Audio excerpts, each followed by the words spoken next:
For 6 years, the Times Now Summit has gone beyond capturing India's rise. It has helped shape what comes next. As Times Now marks 20 years of credible, accountable journalism, the focus is not just on the journey so far, but on the road ahead. Because today, India is not just rising, it is leading. From digital innovation to global influence, the vision of Viksit Bharat 2047 is already taking shape. And the question now is clear. Not whether India will rise, but how it will lead. At the Times Now Summit, the country's most influential voices come together to define that path. And that brings us to this year's theme, celebrating Times Now at 20, shaping India at 100. In this episode, watch the exclusive conversation with Adhipen Bose Nandhiji, founder and visionary of CNESS and DOCM. He spoke on the topic of consciousness as governance, a declaration for our time. Here are the key takeaways from his session. Let's first talk about consciousness, because this is a very fascinating panel. You know, the panel says consciousness as a governance, and I've never heard these two terms together in a single sentence in my life. Before we get into the details of it, help me understand what is consciousness and how does one attain it? Namaste to each of us here. Thank you, Ashish, for having me. Now,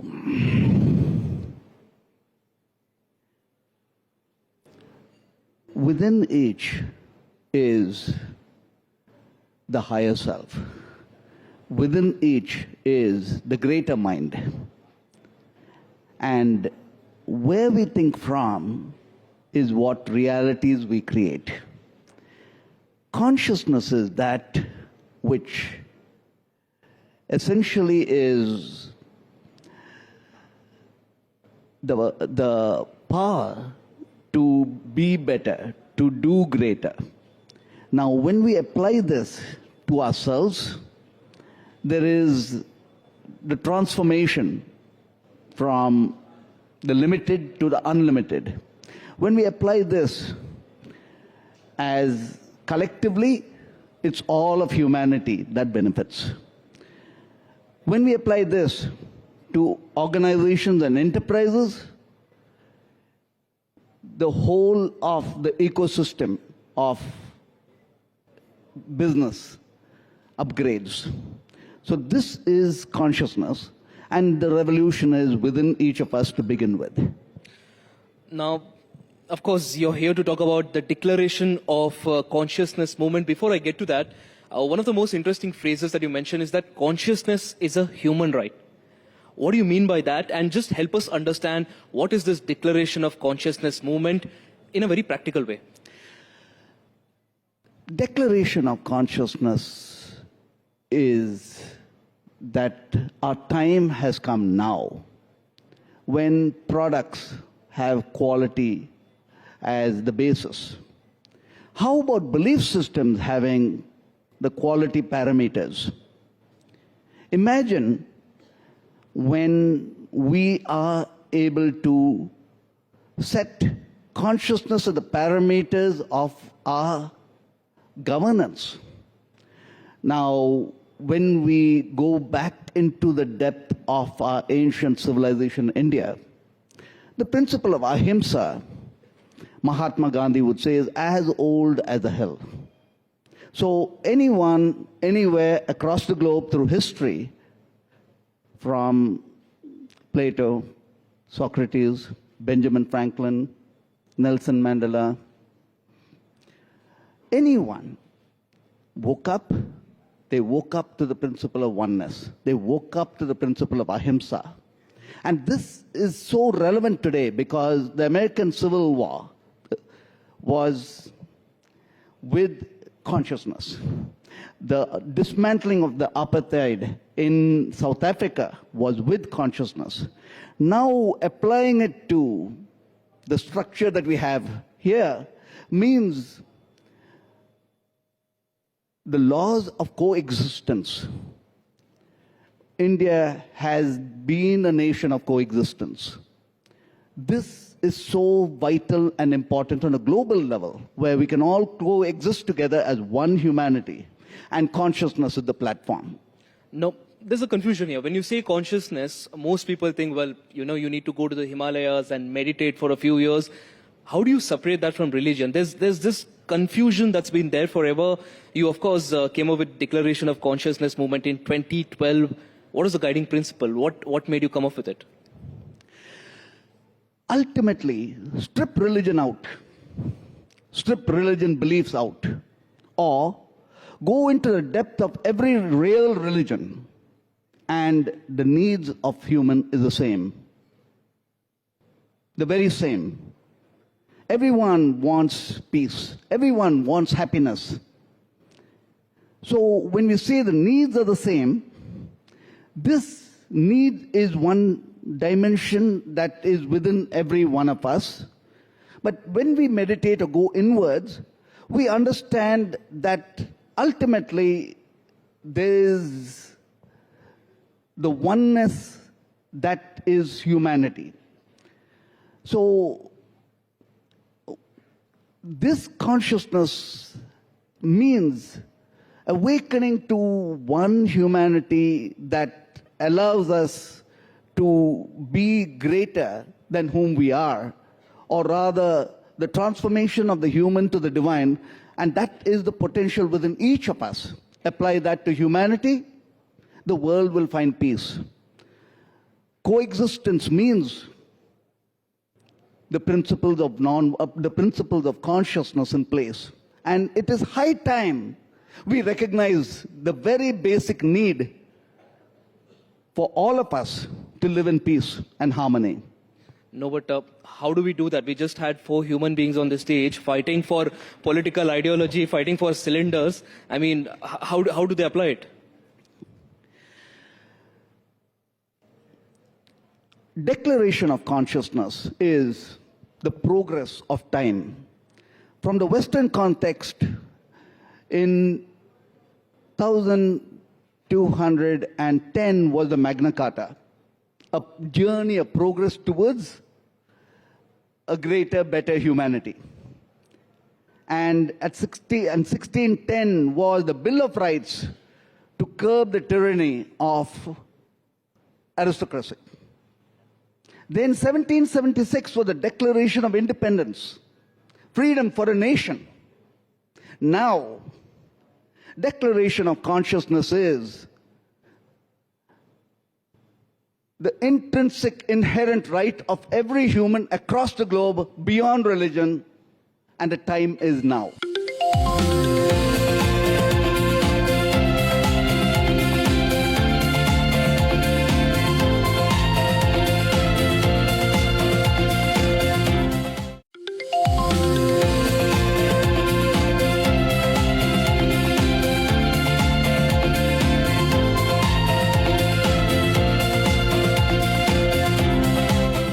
You set a very ambitious target for yourself. You say, this has to be adopted by the UN as well through a resolution.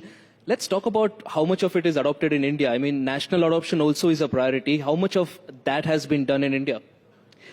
See, with India, the concept of ahimsa, the concept of women's equality is always there. When we say women's equality, we revere women. Likewise, children and children protection. Likewise is respect of elders. Likewise is freedom of thought.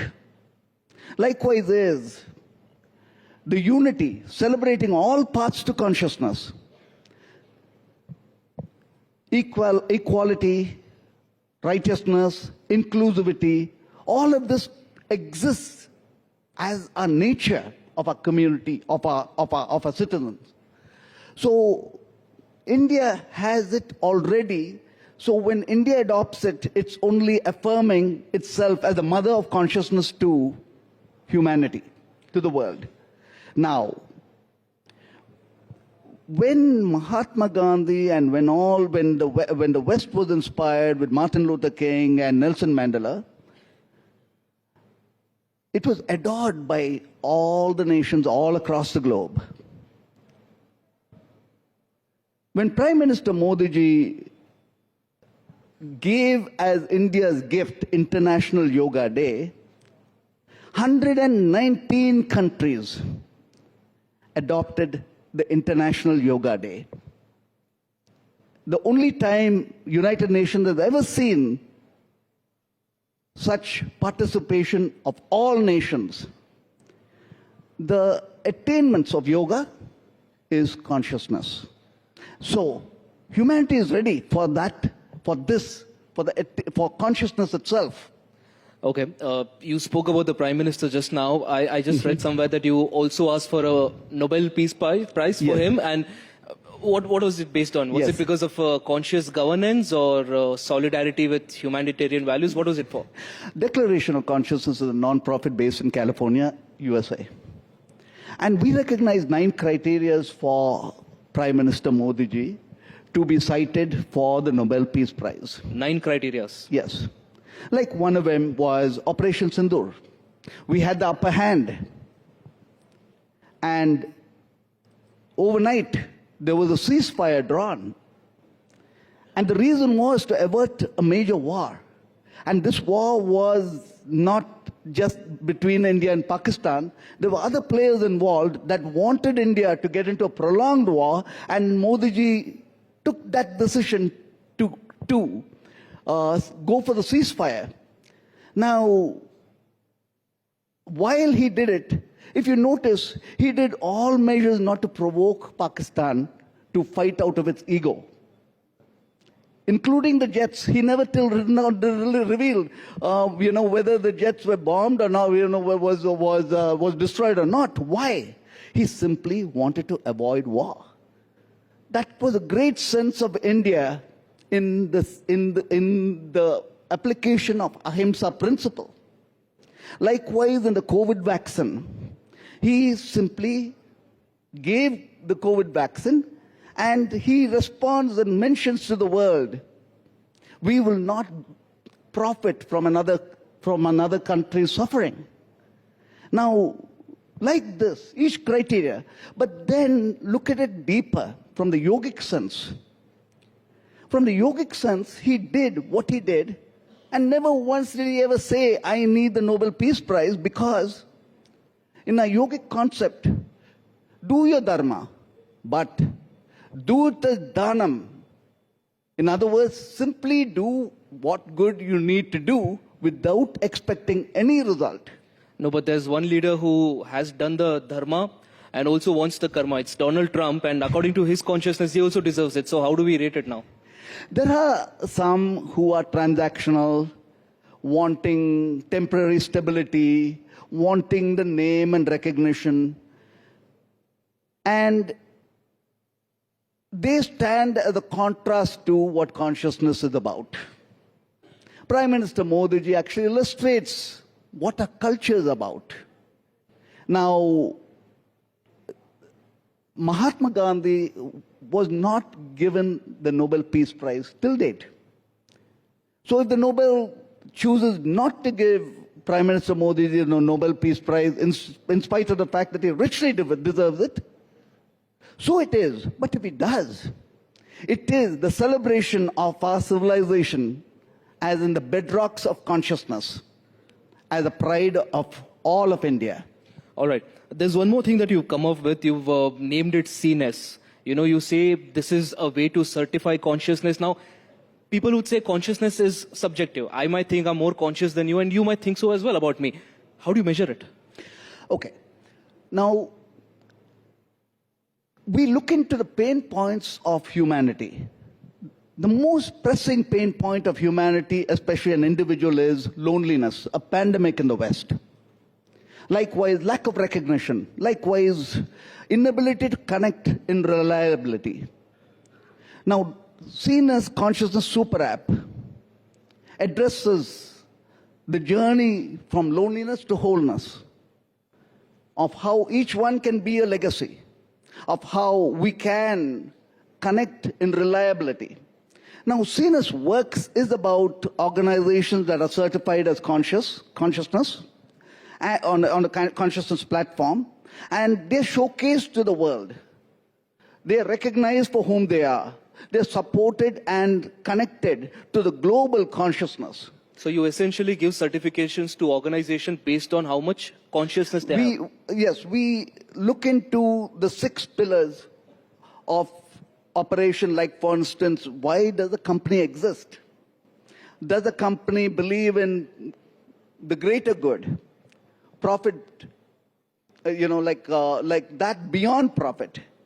Likewise, and the most important dimension of this is like connecting the companies of consciousness to the globe. For instance, being the bridge of reliability, dependability between each other. All right. One last question before we wrap. Your vision is one humanity, one consciousness, one shared future. Of course, a lot of people listening here were also listening about your idea of consciousness. Anything that you want them to leave today with in terms of consciousness in 30 seconds? The time is now. It's with each one of us. Firstly, go within, light your lamp, be the master. Step out of the rat race of your karmic imprints. Awaken to whom each one of us truly are.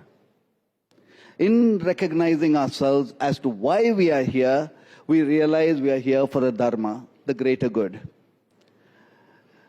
In today's world where we are the brinks of the Third World War, we are in a dangerous place. We each, when we connect, when we go within to connect, we connect with Source, God, Goddess. But when we connect within, right, we become the collective prayers.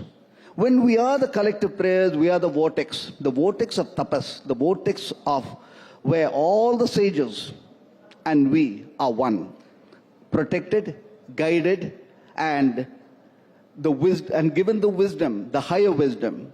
And together, we can and we will be able to uplift humanity by the very nature of our thought being collective, from our leaders to the global oneness, and as one humanity, we can steer humanity to its greatness, the Satya Yuga, the time of consciousness. Thank you. Brilliant wisdom. And I think the 4 panelists that were here today will of course book a session with you about consciousness and about bringing about that peace. Thank you so much for sharing all those details. A big round of applause here for Nandhiji. I think this is the best time for the entire world, not just us, the entire world, to get in a bit of peace and spirituality. Thank you so much.